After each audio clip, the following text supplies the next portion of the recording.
नमस्कार दोस्तों, राधे राधे। कैसे हैं आप सभी लोग? उम्मीद है कि आप सभी लोग अच्छे हैं और स्वस्थ हैं। और दोस्तों, जैसे कि इस समय हमारे यहाँ काफ़ी ज़्यादा ठंड पड़ रही है और ठंड तो सभी जगह पड़ रही है, पर हमारे यहाँ कुछ ज़्यादा ही बेतहासा ठंड है। तो ठंड की जो शुरुआत है वो कुछ इसी तरह से होती है। लगता है बाहर ना निकलना पड़े, जितना भी काम है अंदर अंदर का हो जाए। और चलिए, सबसे पहले यहाँ चूल्हे की कर लेते हैं सफाई, क्योंकि रात को यहाँ कोई सफाई नहीं हुई थी और चूल्हा जो है काफ़ी ज़्यादा गंदा दिख रहा है। और इसमें ना थोड़ा सा दाग हो ही जाते हैं, तेल वगैरह की दाग लग जाते हैं, या सब्जी वगैरह हम फ्राई करते हैं तो उसके जो छींटे आते हैं ना तेल के, उसकी वजह से इसमें दाग पड़ जाते हैं। तो चलिए, यहाँ पर मैं चूने की पुताई नहीं कर रही हूँ। मेरे पास जो चिकनी मिट्टी रखी हुई है, जिसे हमारे यहाँ छुई मिट्टी कहते हैं, तो मैं उसी से चूल्हे की पुताई कर दी थी मैंने। और उसके बाद ये कंडे रखे हुए हैं, तो ये कंडे उठा के रख देंगे इस बड़ी वाली पॉलीथिन में। और आप ना चूल्हे में कितने भी सफाई से खाना बनाएंगे, चूल्हे में खाना बनाते समय कंडे और लकड़ी का जो कचरा होता है ना, वो तो होता ही है, बहुत ज़्यादा होता है, चाहे आप कितना भी साफ़ सुथरा करें। और बार बार चूल्हे में झाड़ू नहीं लगाते हैं हम लोग, जब पूरा खाना कंप्लीट हो जाता है तभी लगाते हैं। और ये बच गया है रात का खाना, तो कई बार ऐसा होता है कि रात का खाना काफ़ी बच जाता है और कई बार बिल्कुल भी खाना नहीं बचता है। तो यहाँ थोड़ा बहुत खाना बच गया है, तो ये सब अलग कर देंगे।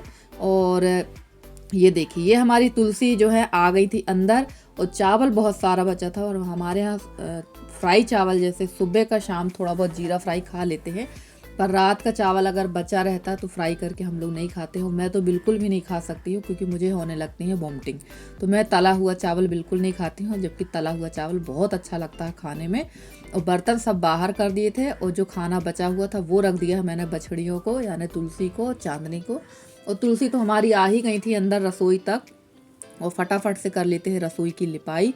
और ये काम तो सबसे ज़्यादा ज़रूरी होते हैं। वैसे तो जिनकी रसोई पक्की है वो करते हैं, कहना चाहिए, फर्श में झाड़ू पोछा, और हम लोग करते हैं लिपाई। तो बस कुछ ही समय की बात है, उसके बाद ही लिपाई पुताई वाला काम भी जल्दी बंद हो जाएगा। और हमारी जो एक प्यारी सी बहन है, उनका नाम है सीमा गुप्ता जी। ये यूपी से हमारे ब्लॉग देखती हैं, और इन्होंने कल मुझसे कहा है कि मैं आपसे गुस्सा हूँ, आप मेरा नाम नहीं लेती। तो बिल्कुल सिस्टर जी, गुस्सा मत हुआ करिए। कोई भी हमारी बहन है वो गुस्सा ना हो भाई, क्योंकि कई बार ऐसा होता है ना कि आप लोगों की आईडी में ना नाम सही समझ में नहीं आता, जिसकी वजह से हम आपका नाम नहीं ले पाते हैं। और एक और प्यारी सी हमारी छोटी सी बहन है, उनका नाम है स्वीटी विश्वकर्मा जी। तो इन्होंने कहा कि दीदी आप मेरा नाम लेना, मैं भी आपके ब्लॉग रोज देखती हूँ। और एक हमारी बहन है कटनी से, संध्या सोनी जी, ये भी हमारे ब्लॉग डेली देखती हूँ। ये काफ़ी पुरानी सब्सक्राइबर हैं हमारी। एक हमारी प्यारी सी सब्सक्राइबर है, उनका नाम है कल्पना। ये है उत्तराखंड, हिमाचल से नहीं, उत्तराखंड से नहीं, हिमाचल से हैं। तो ये भी हमारे ब्लॉग देखती हैं। और यहाँ पर रात को सब्जी आई हुई थी, वो मैंने खाली नहीं की थी। तो चलिए, सब्जी वगैरह खाली करके रख देते हैं, उसके बाद लगते हैं काम पर। तो यहाँ पर कर लेंगे झाड़ू वगैरह। और ये गेहूँ अभी ऐसा ही रखा है, अभी इसकी बोनी नहीं हुई है, ये बीज के लिए निकाल के रखा था, तो अभी ऐसा ही रखा हुआ। पता नहीं किस दिन इसका मुहूर्त बनेगा कि बोनी होगी, क्योंकि ना ट्रैक्टर इस टाइम पे नहीं मिलते हैं। ट्रैक्टर वाले के भी इस समय भाव बढ़े रहते, और आजकल खेती बैलों द्वारा बहुत कम ही हो रही है। और जिनके पास हल है, बैल है, तो वो लोग पहले अपनी खेती करते हैं, उसके बाद फिर वो दूसरों की करते हैं। और बैल से खेती करने में थोड़ा सा टाइम लग जाता है, और ट्रैक्टर से ये है कि काम 2 घंटे का काम जहाँ 3 घंटे का, वो 1 ही घंटे में हो जाता है। तो चलिए, यहाँ की झाड़ू लग गई है। और देखिए कितना गंदा हाल हो चुका है इस बरामदे का, फिर से, जबकि मैंने इसकी लिपाई पुताई की थी, उसके बाद इसका हाल ये हो गया है। तो अब ये तो होगा ही, क्योंकि रोज़ ही यहाँ पर यूज होता है। और अंदर बाहर की सारी क्लीनिंग करने के बाद मैं आ गई थी यहाँ बाहर, और ये बैठ गए हैं यादव चाचा। एकदम सुबह सुबह ये बिही खा रहे थे, यानी अमरूद खा रहे थे। और इनको दिया गया है नाश्ता, पर इनको ये नहीं खाना है, इनको अमरूद खाना है। और मैं यहाँ बैठ गई थी सब्जी तोड़ने के लिए, क्योंकि सब्जी हमें बनाना थी सेमी और आलू की। तो सेम आलू की सब्जी बनाएंगे। ये हमें हमारी दादी जो है उनके यहाँ से आई है, तो वहाँ से उनकी यहाँ से आई है, तो अब सेम आलू की तली हुई सब्जी बनाएंगे। और हमारी सानू बहन पूछ रही थी, दीदी दादी नहीं देख रही, दादी कहाँ है? तो सिस्टर, इस समय ना दादी लगभग 1 डेढ़ महीने से घुमाई पर ही है, कहीं ना कहीं चली जाती हैं, अकेली हैं, तो कहीं ना कहीं घूमती फिरती रहती हैं। दादी आएंगी तो हम आपको ज़रूर दिखाएंगे, आती हैं तो मैं आप लोग को ज़रूर दिखाती हूँ कि दादी हमारी आई हुई हैं। और हमारी अनामिका बहन बोल रही थी कि आप लोगों के यहाँ एक चीज़ बहुत अच्छी है कि आपके यहाँ ना पर्दा प्रथा नहीं है। तो हाँ, हमारे यहाँ पर्दा प्रथा ज़्यादा नहीं है, है पर कम है, इतनी ज़्यादा नहीं है जितनी आप लोगों की तरफ है। तो चलिए यहाँ पर धूप का मज़ा भी ले रहे थे और सब्जियाँ भी हमारी टूट चुकी हैं। तो फटाफट से चलते हैं अंदर की तरफ और बनाएंगे सब्जी। और सब्जी काटने के बाद मैंने यहाँ बीन रही थी चावल, क्योंकि इस समय ना मेरा जो चावल इकट्ठा मैं बीन कर रख लेती थी वो ख़त्म हो चुका है और दिन इतने छोटे हो रहे हैं कि ये सब काम हो भी नहीं पा रहा है, क्योंकि फ़िलहाल तो अभी ठंड वाले जो काम हमारे हैं वो ही चालू हैं, तो वही काम करने में हम लोग लगे हुए हैं। और देखिए चाचा से हम लोग यहाँ पर बात भी करते जा रहे थे और अपना और सब्जी वगैरह मैंने काट ली थी और उसके बाद मैं आ गई थी अंदर, दाल में चढ़ा कर गई थी। तो दाल में हल्दी नमक वगैरह कर देते हैं और यहाँ मैं बनाऊंगी अब सब्जी। तो आलू सेम की सब्जी इस सीज़न में पहली बार बन रही है और हम लोग जो है सब्जी ऐसे ही बनाते हैं, तल कर सब्जी बनाते हैं, इसको उबाल कर नहीं बनाते। मुझे मेरी एक सिस्टर है और मेरी फ्रेंड भी है, तो उन्होंने बताया था कि आप जो है कभी उबाल कर बनाना। तो हमारे यहाँ ना उबाली हुई सब्जी कोई नहीं खाता है, सेम को अगर उबाल के बना देंगे तो कोई खाएगा नहीं। और सच कहूँ तो मैंने भी नहीं खाई है और मुझे इसी तरह की तली हुई सब्जी अच्छी लगती है। और सेम की सब्जी जो होती है, जिसको सेमी कहते हैं, इसको आप जितने भी तल के बनाएंगे ना उतनी ही अच्छी लगती है और ऐसी ही अच्छी लगती है। और इसमें मसाला बहुत कम डालिए, ज़्यादा मसाला में फिर ये सब्जी का टेस्ट ही ख़त्म हो जाता है। और घर की अगर सेम हो तो बात ही अलग है। और हमारे यहाँ काफ़ी सेम होती थी, बट इस बार हमारे यहाँ का जो पेड़ है वो बिल्कुल ख़त्म हो चुका है और मुश्किल है कि उसमें सेम फले। 2 बार ही सेम टूटी और बिल्कुल फूल ही नहीं है उसमें, तो फल कहाँ से आएंगे। और पेड़ लगभग ख़राब ही हो गया है। और हम गए हुए थे जबलपुर, उस समय हमारे हस्बैंड ने उस पेड़ को काट के ही ख़त्म कर दिया, जिस वजह से पूरा पेड़ ख़त्म हो चुका है। तो चलिए यहाँ दाल सब्जी भी हो गई है और अब चलते हैं, देखते हैं बाहर के क्या काम है हमारे। और बाहर के सब्जी और दाल करके मैं बाहर के काम भी करती जा रही थी और फिर मैंने अंदर का भी काम देख रही थी और बाहर का भी, क्योंकि अगर मैं एक साथ एक जगह का काम करूँगी दूसरी जगह का काम मेरा बिगड़ जाता है। बाहर का अगर करूँ तो अंदर की रसोई का खाना पीना जल जाता है, ये अक्सर मेरे साथ होता है।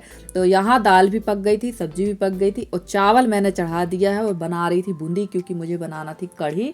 तो थोड़ी सी मैं बनाऊँगी कढ़ी, क्योंकि काफ़ी दिन हो गया कढ़ी नहीं बनी है, तो बूंदी की कढ़ी ही बनाकर खाएंगे। और बहुत लंबे समय से कढ़ी नहीं बन पा रही थी ठंड के चलते। तो देखिए यहाँ पर कढ़ी भी हमारी पक रही है और रोटियां भी सेकने लगी। तो पूरा खाना जो आज हमारा बना है वो पूरा खाना चूल्हे पर बना लिया है हमने और रोटियां भी सेक ली हैं। और रोटी सेकने का मज़ा जब आता है, जब अच्छे खासे अंगार रहते हैं, तब रोटी सेकने का मज़ा आता है। अब आप लोग सोच रहे होंगे कि दीदी आप नहाई नहीं खाना बना रही, तो खाने की इस समय बहुत ज़्यादा जल्दी है मेरे यहाँ। और 10:30 बजे मुझे पूरा खाना कंप्लीट करके देना था, क्योंकि दोनों मतलब मेरे हस्बैंड को बेटी को जाना था। तो फटाफट से मैंने खाना यहाँ कंप्लीट कर दिया। उसके बाद मैं बाहर का काम देखूंगी कि बाहर क्या काम है, क्योंकि इन लोग जिस दिन खाना नहीं बना रहता ना, उस दिन इन लोगों को खाने की बहुत ज़्यादा जल्दी हो जाती, बहुत जल्दी मचा देते हैं। तो मैंने सोचा चलो पहले खाना ही कंप्लीट कर देते हैं। और ठंड इतनी बेतहासा है ना कि सच बोल रहे हैं, पानी देख के डर लग रहा है कि नहाएं या ना नहाएं। हालत बहुत ज़्यादा ख़राब हो जाती है जल्दी नहाने से। और कमर वगैरह में तो वैसे भी मेरे दर्द होता ही है शीत के कारण। तो मैंने सोचा चलो पहले यही काम निपटा ले, उसके बाद हम करेंगे अंदर का काम, बाहर का काम। और फ्रेंड्स, आप लोगों को मेरे वीडियो कैसे लगते हैं? अगर आप लोगों को मेरे वीडियो पसंद आते हैं तो प्लीज़ मेरे वीडियो को लाइक करें। चैनल पे नए हैं तो चैनल को सब्सक्राइब कर लें और अपना सहयोग और स्नेह हमारे साथ इसी तरह बनाए रखें। मैं पूरी कोशिश करती हूँ कि आप लोगों के लिए बहुत अच्छे से अच्छे वीडियो लेकर आती रहूँ। और मेरे जितने भी नए सब्सक्राइबर हैं, पुराने सब्सक्राइबर हैं, जितने भी मेरे व्यूवर्स, मैं सबका बहुत बहुत बहुत धन्यवाद कहना चाहती हूँ। और यहाँ पर मैं रोटी भी सेक रही थी, लाइट भी मेरी गोल हो गई थी। तो आपने देखा है कि लाइट गोल होने में काफ़ी अंधेरा हो जाता है, इमरजेंसी बल्ब में भी उतनी लाइट समझ में नहीं आती। और मेरे ना सिर में बहुत ज़्यादा दर्द था और सिर दर्द की वजह से ना मेरे कान में दर्द था या कान के दर्द की वजह से सिर में दर्द था, ये समझ में नहीं आ रहा। और ठंड के दिनों पे ना मेरे लेफ़्ट वाले कान में बहुत ज़्यादा दर्द होता है, चाहे जब दर्द होता है। और आपने अधिकतर देखा होगा कि मैं स्टॉल ढाके ही रहती हूँ और अगर गाड़ी वगैरह में मैं जाती हूँ तो कान में रुई लगा लेती हूँ। अगर मेरे कान में थोड़ी भी हवा लगी तो कान में बहुत ज़्यादा तकलीफ़ होने लगती है। तो चलिए आ जाइए आप लोग भी, गर्मा गर्म खाना तैयार है। चूल्हे की रोटी किसको किसको पसंद है ज़रूर बताइएगा आप लोग। और चूल्हे का खाना ठंड के दिनों में सबसे ज़्यादा मज़ेदार होता है। तो हमारे यहाँ सभी लोग ठंड में चूल्हे का खाना ही बनाना पसंद करते हैं और खाना पसंद करते हैं। और चलिए इसके बाद चलते हैं बाहर। और यहाँ मैं जैसे ही बाहर आई थी ना, तो देखिए ये आ गए हैं गेट। अब आप कहेंगे गेट क्यों आए हैं? तो गेट बनवाए हैं ये हम लोगों ने उनको बनवाया है। ये पुराना ही गेट था, पहले काफ़ी बड़ा गेट था, तो उसको हम लोगों ने सिंगल गेट था, इसको हम लोगों ने डबल करवा दिया है। तो ये गेट लगना है हमारे अंदर बारामदे में। आप लोगों ने जो नीला वाला दरवाज़ा देखा वहाँ लगना है, और एक दरवाज़ा लगना है जहाँ वो काला सा दरवाज़ा है, क्योंकि हमारे बारामदे में 2 दरवाजे हैं, वहाँ पर ये दरवाजे लगना है। क्योंकि जब हम लोग नए वाले घर में चले जाएंगे तो इस घर की सुरक्षा करना भी काफ़ी ज़्यादा ज़रूरी है। बाउंड्री वाली भी थोड़ी सी नीची है, उसको भी 1-1.5 फीट ऊपर करवाना है, और गेट वगैरह व्यवस्थित तरीके से लगवाना है ताकि यहाँ की भी सुरक्षा रहे। क्योंकि घर जो है सुरक्षित करना बहुत ज़रूरी है, क्योंकि हमारा रोज़ रोज़ आना तो होगा नहीं, क्योंकि हम लोग का घर नए घर में और पुराने घर में दूरी भी है थोड़ी सी, और घर में 2-3 मेंबर ही है, तो रोज़ रोज़ कौन आएगा, कौन यहाँ की देख रेख करेगा।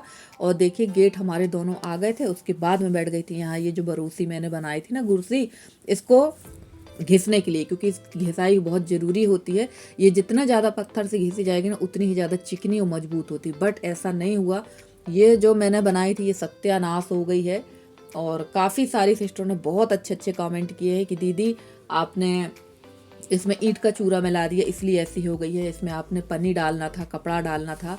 सभी लोगों ने बहुत अच्छे सजेस्ट किया, बट मैंने सबसे बड़ी गलती ये की थी कि जब इसको टोकनी में बनाया था ना, तो इसमें नीचे में हम लोग भूसा डाल देते, तो वो मैंने नहीं डाला था, और पन्नी वगैरह भी नहीं डाली थी।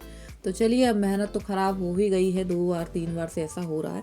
तो चलिए, इस बार मैंने इसमें पन्नी नहीं डाली और भूसा नहीं डाला नीचे टोकनी में, बट हर बार डालती थी, पता नहीं कैसे ख़राब हो रही है। शायद ये ईंट का चूरा डालने की वजह से ही है, पर अब इसमें मैं ईंट का चूरा नहीं डालूंगी जब भी बनाऊंगी। बनी बहुत अच्छी थी, देखिए कितनी अच्छी बनी थी, और देखने में बहुत अच्छी लग रही थी। और जबकि मैंने इसको 3 दिन तक धूप दिखाई है, बहुत ज़्यादा धूप दिखाकर मैंने इसको बनाया था। तो चलिए फ्रेंड्स, आज का वीडियो कैसा लगा ज़रूर बताइएगा कमेंट करके। मिलते हैं आपसे अगले वीडियो में, तब तक के लिए बाय बाय।